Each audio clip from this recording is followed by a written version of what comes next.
Hola, muy buenas tardes a todos y bienvenidos a un nuevo programa del canal de Vicente Fuentes y de la web ufopolis.com. La sonda Voyager 2 es uno de los grandes prodigios de la humanidad, de la ingeniería y de la técnica en sus maravillosos comienzos en la conquista del espacio. Una carrera para empezar a ver el cosmos llena de intrigas, de mentiras, de informes falsos y descubrimientos que jamás llegan al gran público si no es por filtraciones o declaraciones inesperadas. Y es que hoy vamos a hablar de algo que ha ocurrido con esta increíble sonda, con sus comunicaciones, que bueno, pues es realmente muy interesante y que me ha encantado estudiar. Algo muy importante puede haber ocurrido en sus comunicaciones a la Tierra y es algo que nosotros mismos podríamos haber provocado.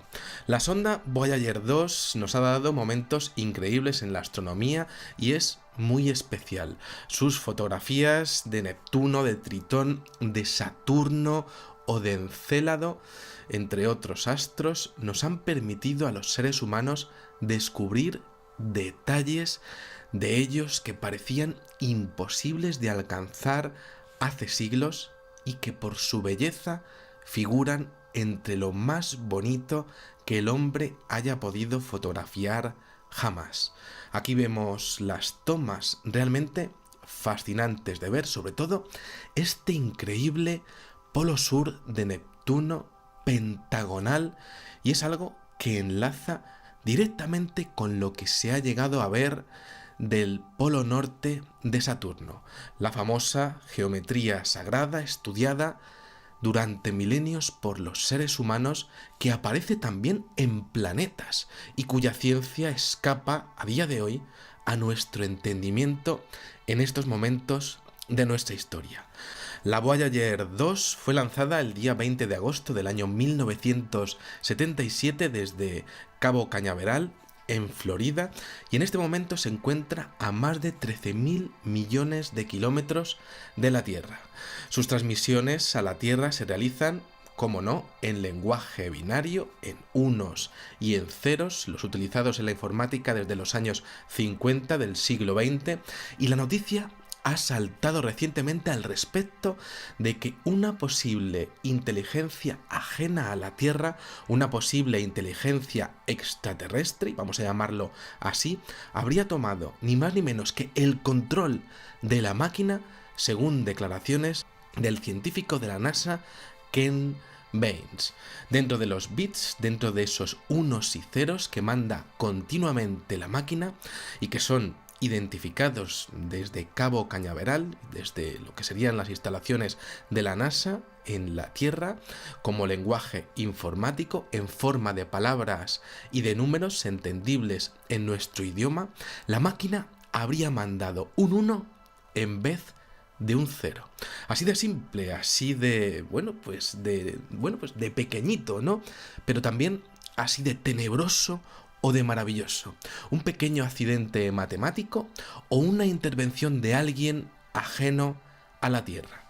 Bueno, pues sobre algo así hay una gran pregunta, por supuesto, ¿no? ¿Sería posible que una inteligencia que no fuésemos nosotros hubiera captado las transmisiones de esta sonda y hubiera cambiado uno de esos bits, uno de esos numeritos que estaba mandando nuestra sonda para alertarnos de su presencia más allá de Plutón, más allá de los confines de nuestro sistema solar? ¿Podría haber intentado alertarnos de que estaban allí con ese cambio?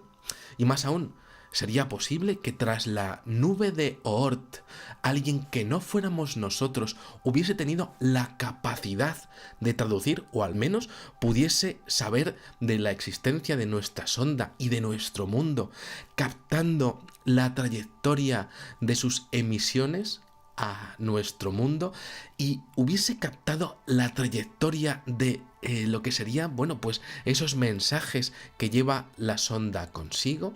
¿Habría alguien cogido alguno de esos mensajes y lo habría llegado a traducir? Estamos hablando de algo increíble, porque resulta que este prodigio de la ingeniería y de la técnica fue lanzada después de las sondas Pioneer 10 y la Pioneer 11, las que llevaban unas placas diseñadas por los científicos Carl Sagan y Frank Drake, unas placas de oro en donde se exponía claramente quiénes éramos los seres humanos y nuestra situación en el sistema solar al respecto de nuestra estrella, el Sol. A la derecha aparecía la imagen de un hombre ahí saludando y de una mujer, y a la izquierda los púlsares más identificativos, más grandes y cercanos de nuestro sistema solar. Y lo más importante, de identificación en el código binario. Esto era lo más básico, lo que cualquier inteligencia extraterrestre pudiese entender sobre nuestro idioma, sobre quiénes éramos nosotros, para decodificar todo. Y era la primera piedra en lo que a mensajes al espacio mandamos. La piedra angular, pues lo que sería, pues para comunicarnos, podemos entender. Y aquí llega la gran clave. Y es que con ese 1, en vez de lo que sería un 0, con esa intromisión en la sonda Voyager 2, pues habría pues como pues lo que podemos entender como una prueba de que alguien realmente podría habernos entendido. Y es que resulta que las sondas Voyager 1 y la Voyager 2 también llevaban placas de oro en donde se exponían más datos. Una carta, ni más ni menos que firmada por el presidente Jimmy Carter, fechada el día 16 de junio del año 77, abogando por nuestra entrada en una posible unión de planetas fuera de nuestro sistema solar, algo que puede sonarnos a ciencia ficción, pero ahí la llevaba la sonda Voyager 2, informando que aún somos un mundo compuesto por naciones diferentes y estados, y estando en un proceso de unión, lo que podríamos llamar el nuevo orden mundial, que ya aparece realmente en esta carta. Y bueno, pues realmente algunas de las más bonitas o más identificativas músicas que se han realizado a lo largo de nuestra historia. Aparecía Beethoven, aparecía el gran Johann Sebastian Bach, también algunas músicas de diferentes pueblos. Y en este caso, bueno, pues como decíamos, eran discos con mucha más información, con muchísima más.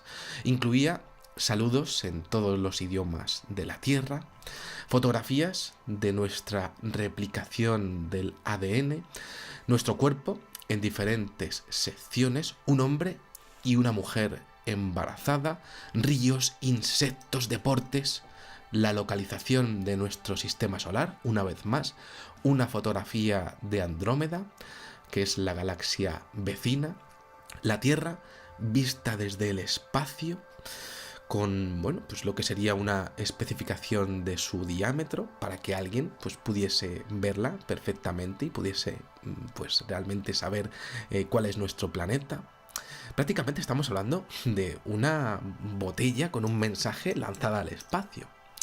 Estamos hablando de algo pues un poquito idealista, ¿no? Y un poquito, pues podríamos decir, romántica. En los años 70 podría funcionar así.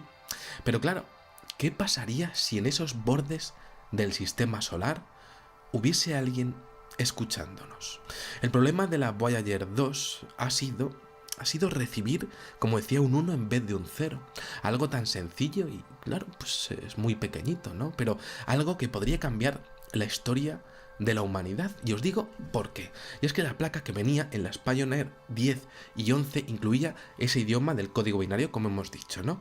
Se había dado ya la clave para entender cómo comunicarse con nosotros. Si alguien estaba ahí fuera, podría haber interceptado, como decíamos, la siguiente sonda que fue enviada 5 años después, que es la Voyager 2, y podría haber decidido que era la mejor opción para comunicarse con nosotros cambiar un bit.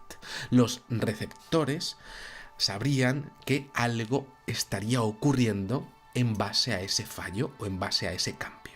La hipótesis sería fascinante porque esto podría significar que una civilización podría haber identificado a la primera sonda, a esas dos primeras sondas, la Pioneer 10 y la 11, las de las primeras placas, podría haber decodificado nuestra informática, podría haber comunicado algo en ese idioma, en este idioma binario, modificando ese código de la Voyager 2, y claro, podría haber sabido perfectamente quiénes somos y podría haber decidido efectivamente que valía la pena cambiar esos bits para, bueno, pues para saber, tras saber, ¿no? quiénes somos, ¿no?